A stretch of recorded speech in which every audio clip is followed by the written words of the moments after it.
Carlos Nelson with What's Up, Kansas City. Today we have a special guest on who is running for the Jackson County Sheriff's, Mr. Darryl Forté. How you doing this afternoon, Darryl? I'm doing well, and thank you for this opportunity to share some comments. What I'd like for you to do is tell our audience a little bit about you.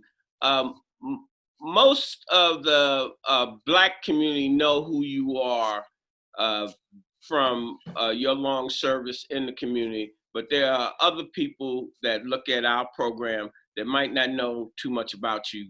Give a brief synopsis of yourself. Okay, I was born in Kansas City, Missouri. A single parent raised me and four of my siblings. I never lived in a house with a man. Didn't know my father till I was about 13. It's a real strict mother. You know, she's still alive. We communicate every day, whether by text, in person, or on the phone. Real strong mother, real strong grandmother figure. She died this year at 96. My grandfather died when I was the other male figure in my life. Died when I was in the 7th grade. He taught me how to fish and those sorts of things. But I had a lot of strong role models around me, whether it be uncles, whether it be people that lived in our neighborhood. So they kept me on the straight and narrow. I'm 58 years old. I've never smoked anything, never drank anything. Did a whole bunch of other crazy things, but I didn't do those two things. Raised, like I said, in Kansas City by a single parent. What part of the city were you raised in? First, my home base was 45th and South Benton, my grandmother's house, and she stayed there 60-something years. My uncle has it now. But that's what I remember. I remember the telephone number when I was a kid because I knew we were going to always end up over there, Wabash 11409. I remember that's the number I put on my applications, even as I got a little older, because I was thinking we might be back there. So we moved back there many times. So that was my home. What high school did you attend? I actually came out of Ruskin, and when they had the teacher strike, I was in the 6th grade. Miss Purifoy, loved my teacher, Miss Purifoy. I did. She was from Georgia, and she was just real about race stuff. And that's when 6th grade, that was my first real teacher that just really broke it down about being a Black male and those kind of things. So I love her. She died several years ago, but strong teacher. Went to William A. Knott's, and we had a strike, and my mom moved us out of the neighborhood, and I started at Smith Hill in the Hickman Middle School District in the 7th grade. So I graduated in Ruskin. 1980, I went to school to be an automotive diesel mechanic. I was waiting until I turned 21 to join the police department. I applied when I was 21. They rejected me, sent me a letter, said I could never reapply. They didn't think a Black male in Kansas City never smoked or drank. So I passed it. I passed the polygraph. I found out later, but they sent me a letter, said I could never reapply. I went back a year and a half later when I was 23. I was in the next academy class as a fill-in. They called me a week before it started, August 19th, 1985. I remember the day. They called me that morning and said, "Can you make it a week from the day?" I said, "I can make it today." So I joined the police department. I rose quickly through the ranks. I was one of the youngest sergeants. I was recognized as being the youngest sergeant at one time, and then somebody else stepped up, and they were 10 days younger than me, but I got a plaque and a whole bunch of other things. Progressed through the ranks, like I said, with the help of some really strong police officers. Some of them never got promoted, but one, I want to mention her name, Julia Cook at the time. She was promoted and retired as a deputy chief, but she basically took me under her wings, showed me how to navigate that system that had racism in it. Because let me just break this down real quick. Housing, banking, sports, education, politics has racism. So why would you not think a law enforcement agency wouldn't have that? We don't raise our right hand and take an oath and all of a sudden fair with everyone and our biases go away. And that's another thing that I've talked about since I was new at the police department. 1985, when I started the academy, the first day you go in, they tell you, you got to be careful. Your goal is to go home every day. And my statement then in 1985 is, what about other people going home every day? So they don't teach you that. I think it's changing a little bit now, but it's not where it needs to be. Racial profiling is real. We have to admit it before we do something about it, because again, we don't. Tell me this, do you think, and this question is, most people know the answer, but I want to hear it from you. Do you think that they really want to try to change? Because a lot of the problems that we have in our community are systemic in nature with the authorities in general.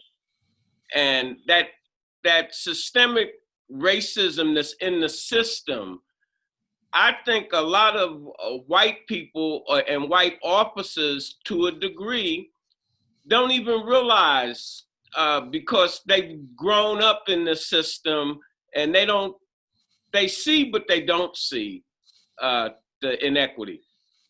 Because some people don't have to see it because life is good for them. And let me tell you this real quick. Most police personnel, whether young, old, black or white, they want to do the right thing. But if you have leadership that's corrupt, if you have leadership that is not a big deal until somebody marches or somebody destroys property or something like that, we're not going to make any progress. We need to build relationships, not inside the building, not down at the courthouse, not at city council meetings. We need to build relationships with people on the street. We have to understand the people that we police. And I got beat up early on in my career. People told me I should have been a social worker. I had a sergeant specifically told me I should have been a social worker because I didn't sit a guy down on the wet ground when he was cursing at me. He was going to jail. I told him the police wagon's coming. No need to sit him on the ground. And he said, "You're too nice to people," but he didn't say it to me like that. Mm-hmm. He basically was mean to me. He came on in the 60s. This was the 80s. So if you have people that teach you that and you don't know better and you don't come on with integrity and morals and not be afraid. See, I understood early on in my life with my grandmother and my mother, I work for God. So I don't have to try to worry about making friends with everybody else. I can do what's right. And this is a classic example. I made it to chief of police of the Kansas City, Missouri Police Department. So many people thought they were helping me by sitting me down saying, "Darryl, saying this is not going to help you." And I said, it's the truth though. We have issues. There's internal racism. We have to address it. But guess what? God made me chief of police for a reason, and I'm sheriff, and I plan to be sheriff for a long time. And I don't want to waste this opportunity. I'm going to talk about accountability. I'm going to talk about and I'll throw this in later on too. I've been there 2.5 years at the sheriff's office.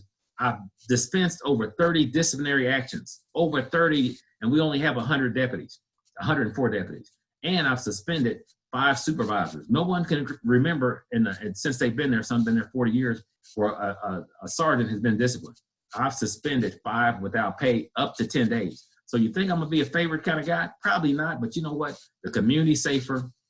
And I think people are understanding you have to follow the rules. If you don't follow the rules inside, what are they doing early in the morning in the urban core when they're one-on-one with some people? And I can tell you, because one of the suspensions was for somebody striking a juvenile with handcuffs on. One of them was someone ramming a vehicle during a pursuit. And another one was someone not recovering drugs for 89 days. And had I not intervened, the guy would have still been charged with some drugs that never had a chain of custody. So that's what we're dealing with. And people don't want to admit this kind of stuff. They want to say, "Hey, you're making us look bad." No, I'm cleaning up corruption. And you had the head guy whose girlfriend was there running the place. He ended up firing her. He victimized her, and then he fired her. And you had some employees on the books that nobody even knew where they sat. I didn't know one guy worked there until he quit, and I started asking questions. So I spent my first 90 days physically verifying people working at the sheriff's office. I had to go to their locations when they got in service in the car. I physically checked them off. And then the next 90 days, I had to look through the personnel files, and it revealed some people should have never, ever been hired. They should have never, ever been hired. So when I talk about those things, people, and before the George Floyd incident, I was sending information out telling people we will not tolerate racism. We will not tolerate sexual harassment, discrimination, none of that stuff. So I was talking about this way before George Floyd. And again, when you bring these things up to a culture, and let me add this too, I promoted the first female to captain in the history, almost 200-year history of the sheriff's office. You'd have thought I took someone's firstborn. They start talking about we need to change the promotion process. But again, the first female to captain in almost 200-year history. And out of the last 7 years, there's been 8 black males hired. Out of the last 7 years, and that's under the last administration, guess what? I hired 7 of the 8 in 2.5 years. So we're making progress, but everyone doesn't understand that. And they don't know they'll benefit. They'll benefit from this. When you start bringing people around and they start seeing some things different, cultures and things, they'll benefit from this. So, I didn't hire them because they were black. I didn't promote the female because she's female. I'm hiring quality people and promoting quality people. And I've hired more white people than black people. People won't tell you that. They'll just focus on the black and then the female getting promoted. But we're going to make a difference. We're going to be firm, fair, consistent, and inclusive. I think some people have a problem with that inclusive piece. Well, it's only one race, a human race. I get this all the time because we have like 7 platforms, but all our platforms, sports, everything is dedicated to the black community. And some people will say to me on different things, well, that's not fair. I'm like, the majority community owns 99 and 900% of every form of communication on the planet. Here I am, a digital media company, and I'm trying to serve my community. It's not that I'm against anybody else's community. I'm trying to serve my community, because if my community is sick, Kansas City's sick. And when you get people like yourself that want to serve and want to do the right thing, a lot of times it's very hard to get the support because of what I just said. The majority community owns 99 and 900% of all forms of communication. So we've been programmed to act against our best interests a lot of times. And I talked to you about off camera about all of the people in our community that have these PhDs and doctorals and what have you. They don't realize at the end of the day, for the most part, and I say this to everyone that comes on the program, if you can't speak truth to power, you won't be coming back on.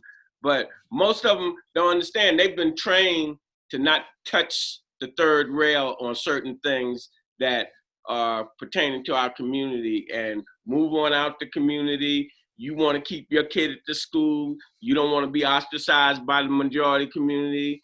Our community is split into 2 or 3 different levels, social, economic, and what have you.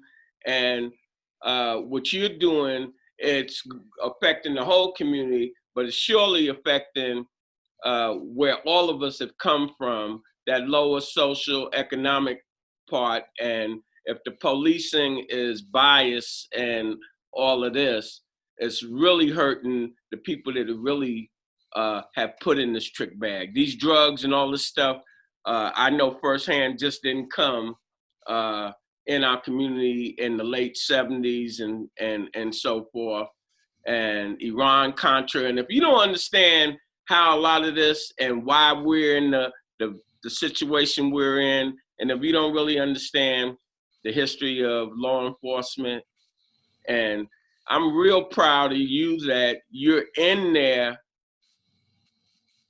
Hey man, I don't put it past people trying to bump you off, because when you start trying to make changes, people come screaming and kicking. And this virus was a blessing and it was hell also, but it has brought people screaming and kicking to Zoom and to get digital. And it's going to be much easier for you to get your points across, the more conversations you can have with different viewpoints. And people now, there's no excuse. I can't make the meeting, but you can make a Zoom. That's right. And so how are you being received by the majority community? You know, I think really well. You know, if you look at my results from the vote when I was voted in, I was appointed in May of 2019. 2018. I was appointed, then I ran for office. But if you look at my numbers all over, people were saying, well, you know, it might be difficult, Eastern and Jackson County. But my work speaks for itself. I've been in law enforcement 35 years next month, you know, in August, the 26th. And I wasn't surprised. I remember going to Sugar Creek, and I was in a parade, 4th of July parade in 2018, and people were saying, well, you know, you might not be well received. And I tell people, most people are good people, and they want what's good for the county. So I wasn't, and people were coming out and walking with me, taking my picture in the parade, taking pictures with me, screaming, Chief Forté, we love you. So I knew that day, on 4th of July, I knew people, they don't care about your color and sometimes like that. They want the best person sometimes, the best person. And I think the sheriff's office, I've had some problems. Like I said, I've disciplined over 30 non-supervisors and suspended 5 supervisors. You know, that doesn't make people feel good when they say, okay, he's making us do this now. And we give them activity sheets now. There were 12-hour shifts when I first got there. There were no activity sheets. They were ramming cars, wrecking cars like it was nothing. But we have good people, but they had lack of leadership. And I'll give you a quick example that just recently, you have to have 5 years on to compete in the sergeant's exam process. We had 18 people recently that competed. 2 were successful out of 18. 2 out of 18. So that tells me it's been a leadership issue there. So we have to take some people by the hand. They're good people, good educated people in some cases, but they couldn't pass the first phase of the sergeant's exam, and that's just basically reading some books and taking a multiple choice exam on that. So there's a lot of things that we need to do, and I started from the sub basement. I didn't even get to start from the basement. I started from the sub basement, came in, firearms were missing. We still have firearms missing, drugs missing, and no one said anything about employees that were on the books, and they knew it. That their mindset was, well, I'm not doing it, so it doesn't matter to me. It doesn't matter to me. I'm not involved. But I have a problem when you're a law enforcement agency. I bet you if I did something, I bet you they'd tell. But it was fear-based management because they were fearful. And I think they're supporting the previous sheriff because if they know I'm not vindictive. I don't care who they support, and I'll still be fair with them after the election, after I win. But I think it's a fear factor. If they don't come out and support him, if he gets in there, they're thinking that it's going to be heck for him because that's the way it operated. The female that I promoted to captain, she had been transferred 9 times in 9 years. That's what they did to people. And if you look at the one black that he hired, even when you go outside this 7-year 7-year period, this guy sued and got a bunch of money. And he hired him. The guy told me they hired him during election time so he can step out and say, hey, we're increasing minority recruitment. But he hired him, and then later on he hired another one that's included in that 8 that I'm talking about. But since then he talks about, well, it was the funding. So he's saying black people don't want to work because of the salary when he can find whites to do it. And then some whites that should never be there. And I'm going to keep talking about it. I can't do anything to them until they do something wrong, and I'll address it. I'll be fair. Let me make that known because this will be part of a deposition, I'm sure. But I'll be fair with them. But there's some people there, and we have some people that can't testify in court because of integrity issues. They can't testify in court. Now, they're sworn deputies, and they can't use them in court because of integrity issues. And the former sheriff couldn't do anything to some people because he knew what he was doing. He knew what he was doing. So that's what I'm dealing with, and that's what I'm talking about. And if the former sheriff would apply for a Deputy 1 position today, he wouldn't be qualified. He wouldn't be qualified. Left overnight with a scandal. I wouldn't think any law enforcement agency in the country would hire him. So why does he think he can come back and like nothing happened? First they were stealing. Then he victimizes his girlfriend, and then he fires her, and she gets charged with stealing. He walks away scot-free. But there's some other things still going on that I can't talk about. But let me say this to you, interrupt you. He's only a product of his environment. True. And that environment, from my perspective, hasn't been the best environment for the 80s, probably since the early 70s. Or I'm saying it's a taint over there because, Carl Bussey was over there, Tyndall was over there. I knew all of the people that was over there. Like I said, I had renovated the courthouse, and you speaking of Sugar Creek, when they had the schools that came out, I renovated Sugar Creek. Them people didn't care nothing about me being black. Most people are fair. Most people want the right thing. And I think even now with George Floyd incident, more people are stepping up. More people are saying they understand. So we'll see, and again, wherever I go, I just was at a mask giveaway this morning, a face mask giveaway in Blue Springs. People are nice all over our county. And I think what they want is integrity. They want accountability. They want transparency. I've been given that from day one. I didn't have to start, when what have you been able to do with the, this seemed like it is falling off the radar, that jail a couple of years ago or last year, time warp. It was a lot of things talking about that jail, and I'm gonna put something out on my Facebook under Darryl Forté today, and at Sheriff Forté on Twitter. For some reason, I think some of our elected officials are holding back on sharing what we've done. We've done not the studies. We've got some people to come together, and we have a booklet. I got it over here, a booklet that talked about what we've done so far. They looked at the 6 studies and they talked about the common theme. I think one of them was overcrowding, one was the jail physical location, and one more thing, there was a common theme in all those. So we actually got together. We've been meeting since May 2019. That's when we first had our steering committee meeting. But I know some of the elected officials, and I know they're gonna get mad at me saying this, they are for my opponent. He said in meetings that several elected officials asked him to run. So they're not trying to highlight anything that I'm a part of, but I'll put a few things out there today about the progress. We hired an owner's rep to coordinate the construction of a new jail in January. Nobody's talking about all this stuff because Darryl's running for office and they don't want Darryl in here. So it's making it look like it's stagnant. We're not moving. But we've been meeting, and we just met yesterday. Since the COVID, we meet electronically, virtually now. We had a 2-hour meeting yesterday. I'm on the meeting twice a week, along with some other people. But I think people are waiting after the election so they can talk about some of the great things. Because now it looks like, just like you said, things are stagnant. They're not stagnant. We've been meeting. I'm going to put some things out today. I already have a little brief thing written and a picture of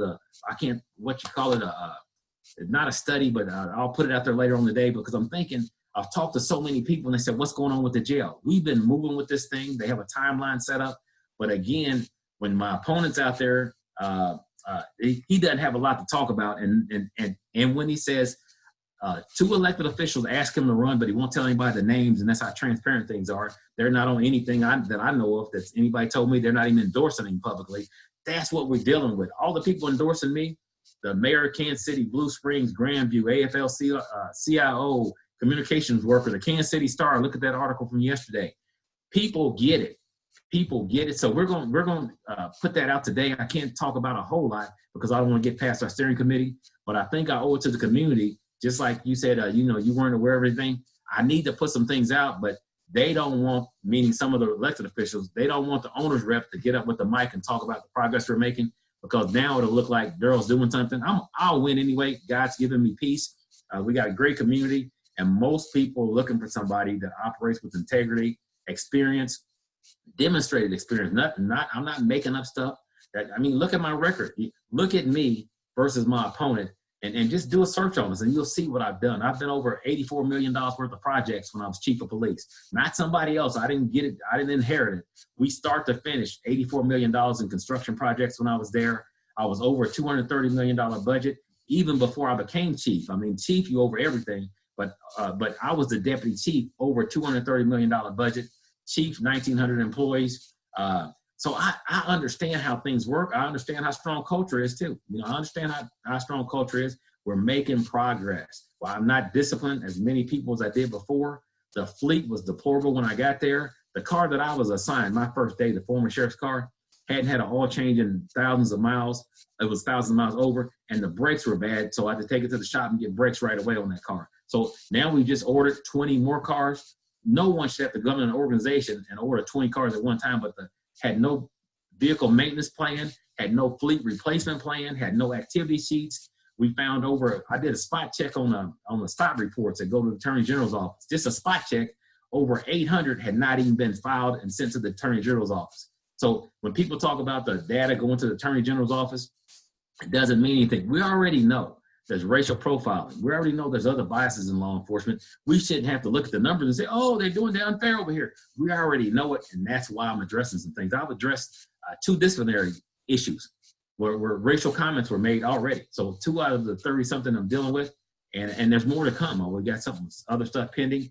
I'm addressing those things, and people are saying, how dare you come in here and try to change us? This is not Kansas City. I heard that a lot. So we're going to keep making progress. And let me make this clear, too, before anybody gets mad and uses it doing a deposition.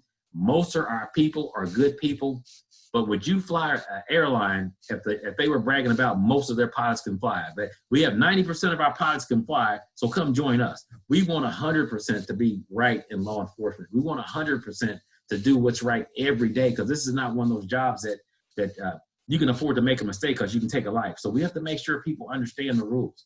We have to make sure and adhere to them, not just understand. And if you look at our policies, most of our policies were from the 90s. They weren't even updated. So it's a slow process getting people up to date. We had domestic violence policy from 1992 or 94, I get them mixed up, that they didn't have a lethality assessment study, a tool in there. This is where when you go to domestic violence scene, you fill out a report, whether you make an arrest or not, and it goes to a third party and they follow up. I can't think of any major law enforcement that's not doing that in 2018, 19, or 20. That's how far backwards we are. You look at our field training officer policy where they training deputies, that hadn't been updated since 1992. So that tells you how serious they were about the training. And I could go on, and I'm not blaming anyone. I own where we are, so I'm the one to fix this. You're just trying to straighten it up.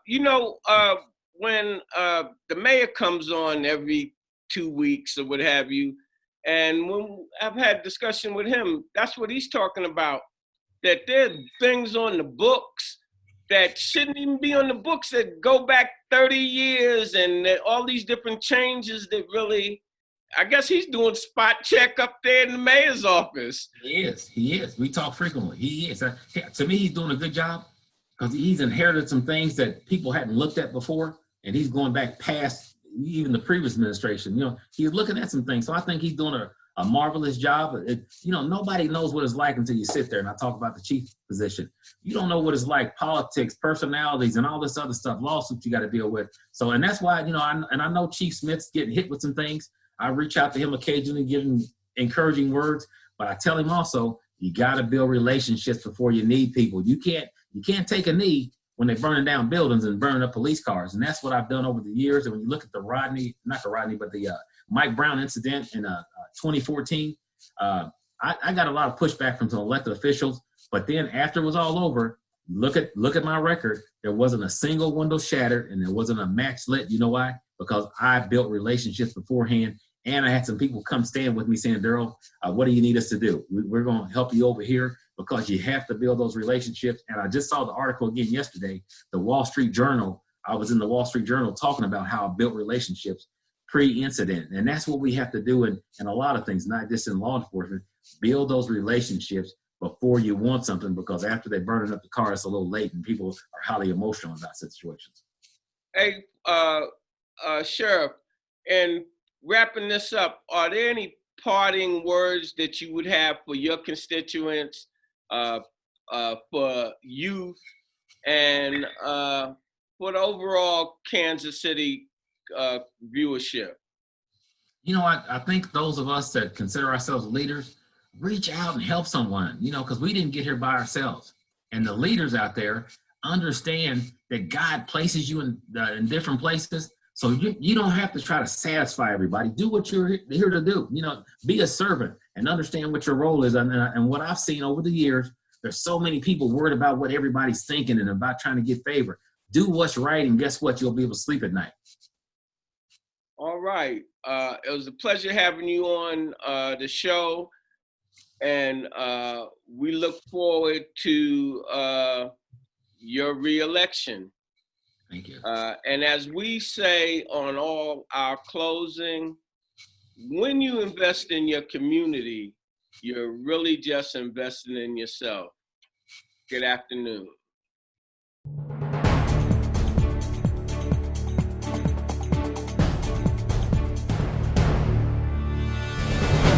Program is brought to you by the Kansas City Business Association.